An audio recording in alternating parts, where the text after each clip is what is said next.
Assalamu alaikum yan uwana, barkanmu da warhaka, barkanmu da sake saduwa da ku a daidai wannan lokacin.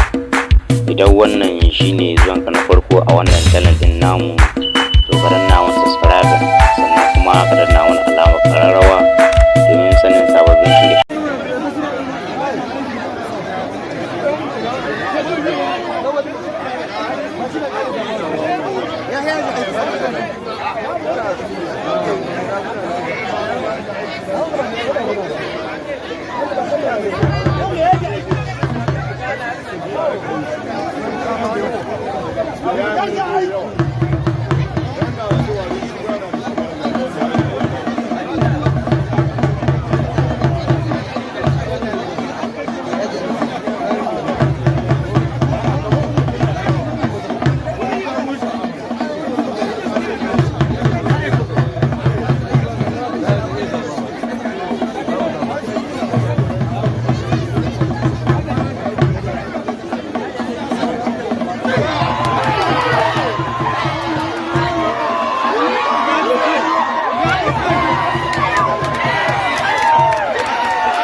Passada